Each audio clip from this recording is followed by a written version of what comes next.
Good morning, everybody, and welcome to RPG Horror Stories. Before we get started, I want to say, hey, thank you for watching. Maybe subscribe, like, leave a comment down below.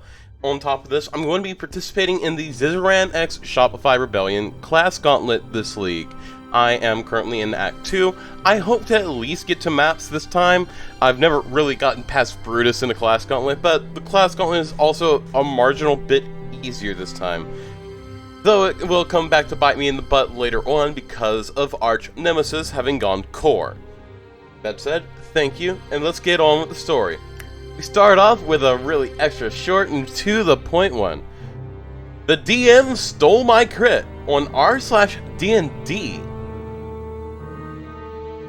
Crimson Phoenix goes on to say, I crit using a 4th level inflict wounds and dealt 89 damage to a blue slod, killing it before even the entire party had a chance to attack it. I was feeling really good and really strong since we were in my druid's natural habitat. The DM seemed kind of upset about the insta-kill, and only half of the party got to attack. Next encounter, we were fighting a troll and I crit on a flame blade attack, and the DM said I hit, but don't do double dice because he wants to have fun too. Have you ever encountered anything like this?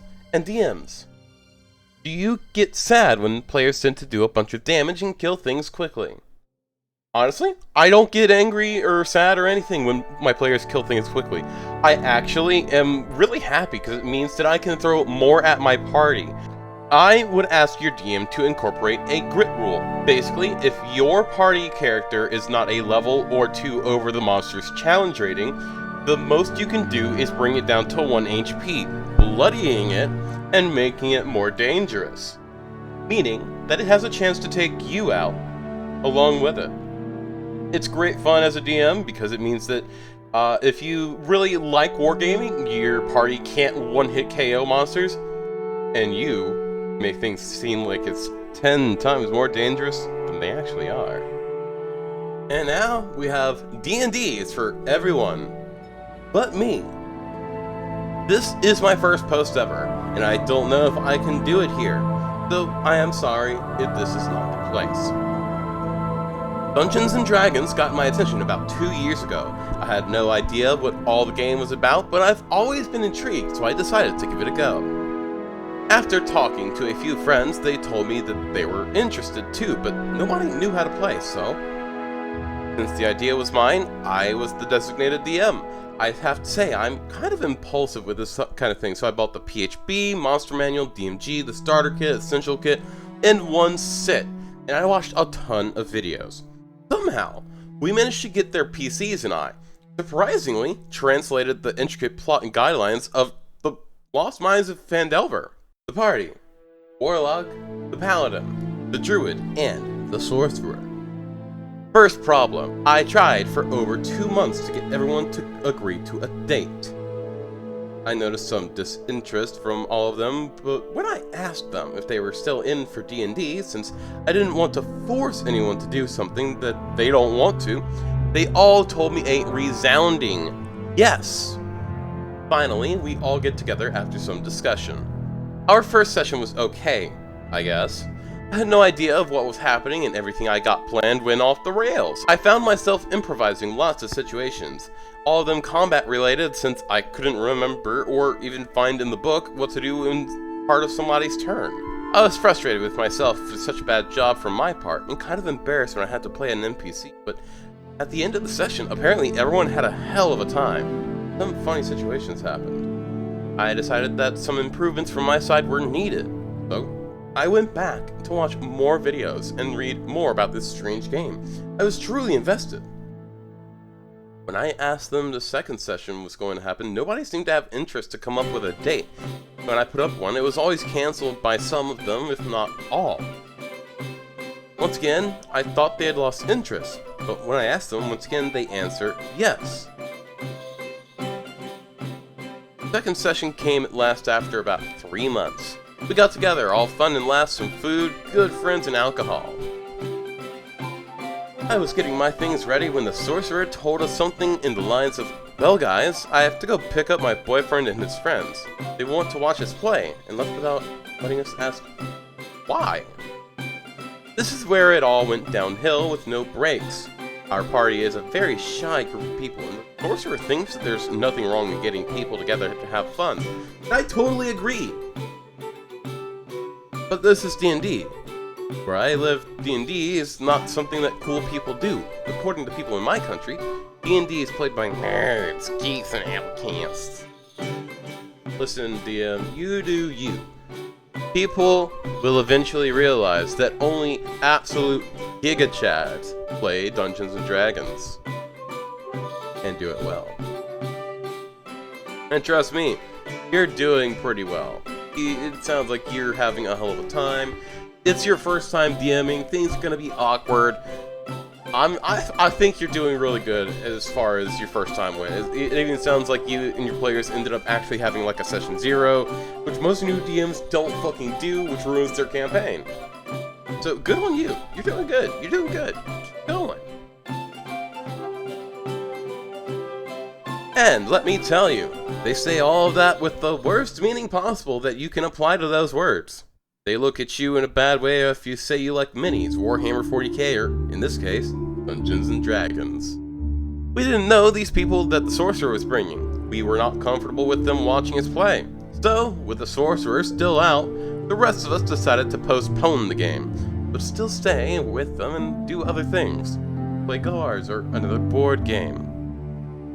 When the sorcerer came back and saw that everything was packed and we were with other board games set up, they got mad. To the point that their boyfriend started to yell at us, and the situation got ugly really quickly. It didn't escalate, but it was close. Druid cried, the warlock stopped the paladin for starting a fight, and I was in shock. It sounds like an average D&D party here. Sounds like it's in-game, not out-of-game, so I don't see the issue. Aside from bringing an absolute stranger into a friend circle, sorcerer was not cool. But it's also a very sorcerer thing to do. The party was broken. To this day, we don't talk much, and I was ashamed, still am, because everything was my fault. I was the one that pushed everyone to do something that they clearly did not want to do in the first place. I did not know how important a session 0 is to set up this kind of boundaries. I couldn't explain myself to the sorcerer and their boyfriend of why we decided to postpone that game. After that, I decided to just enjoy D&D in a video format, which streams, videos, podcasts, and so on. In every one of them, the same sentence was uttered. D&D is for everybody. Tons of videos showed me different people from different countries and backgrounds and lifestyles, all of them playing Dungeons & Dragons. The same advice was provided too. If you don't have many friends to play with, go to your local game shop. They will help you. I don't have any of those in my city because, as I said before, this game is kind of weird. You are a total weirdo if you go to a comic game shop to play with minis and your imagination! Another piece of advice followed the previous one. There are many Discord servers offering to play D&D from home. I am very shy, socially awkward, and I can't make friends very easily. So I thought this was a good idea because nobody could see my face. I got into one of those servers as a player, and it was pure chaos. I asked for help to set up my Roll20 account. I'm bad with technology. Well, my son is helping me with this post. And all I got was silence. We tried to set up a date on 3 occasions, and all 3 of them were cancelled. At the end, they told me they didn't have the time to teach me how to play since I'm new, and all I got was a level 1 rogue character. I decided to leave that Discord server. And that's it.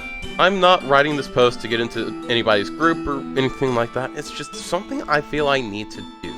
To get this off my chest, because it is frustrating that I'm watching tons and tons of people have the love of their life with this game, and I can't. I just assumed that this game is not for me.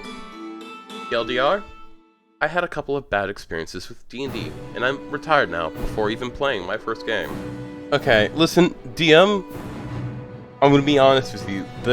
Even if you did have like a proper session 0 that did set up like those boundaries, I can guarantee you that Sorcerer would have just broken through that in the first place because of the climate of where you live. Where you live, D&D is a very nerdy thing, so much so that most people know that it's a nerdy thing, and they tend to bully people who play it.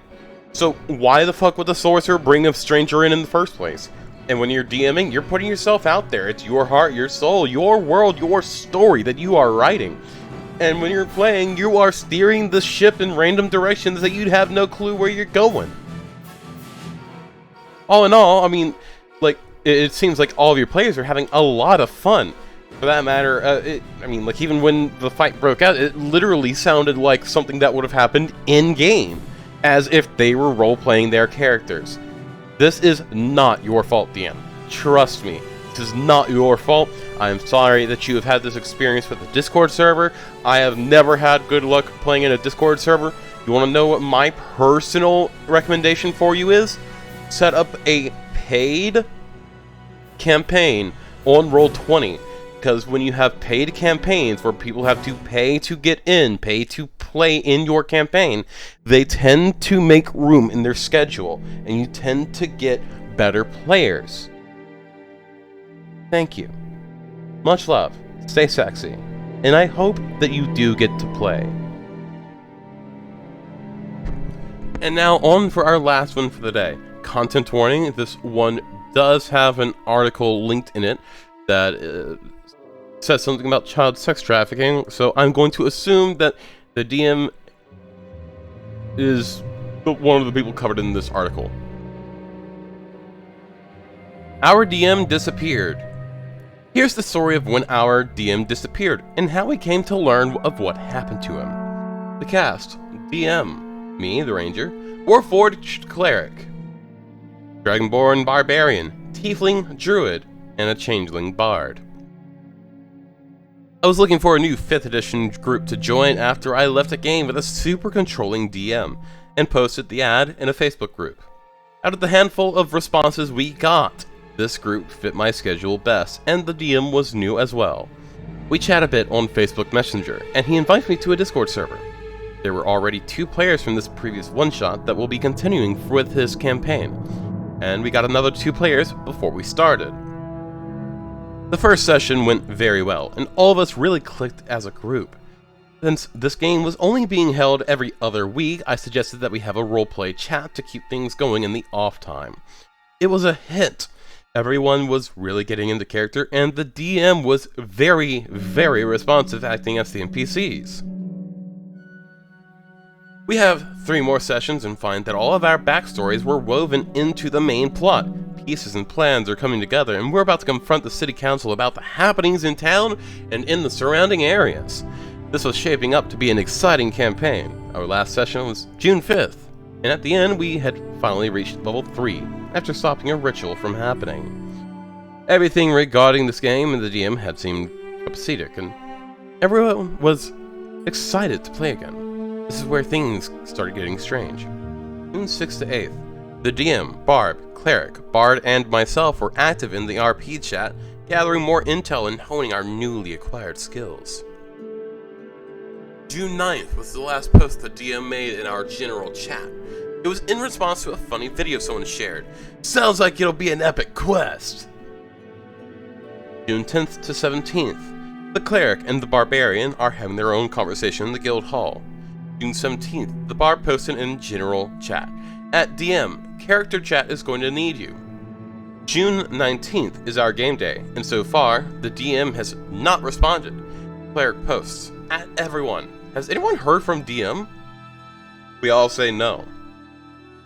This is very strange, and it's not like him at all. We are all adults and have life outside of the game, so it wasn't uncommon to have a slight delay, but not like this. Direct Facebook Messenger and Discord messages go unread and unanswered.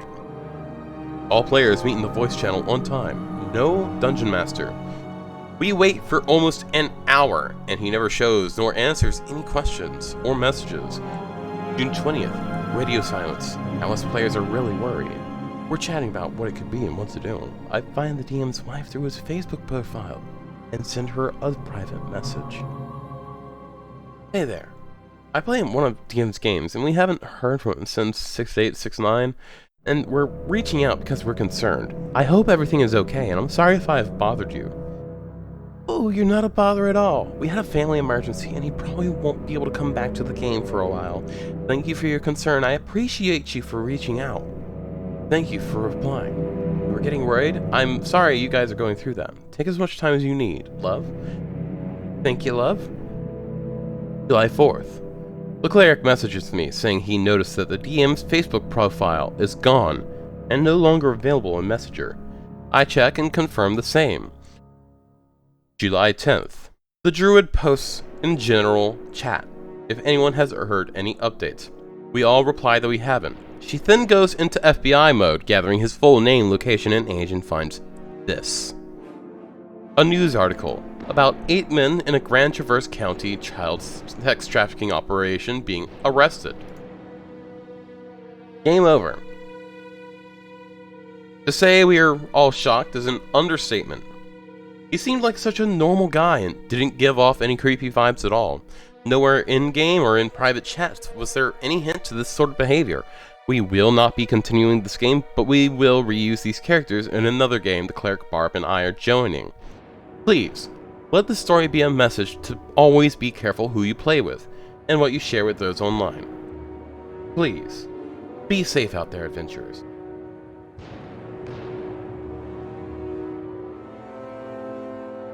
Yep, I guess saying, we had a family emergency is a lot easier to say. It sounds a lot lighter than, oh, my husband was arrested for pedophilia and child sex trafficking.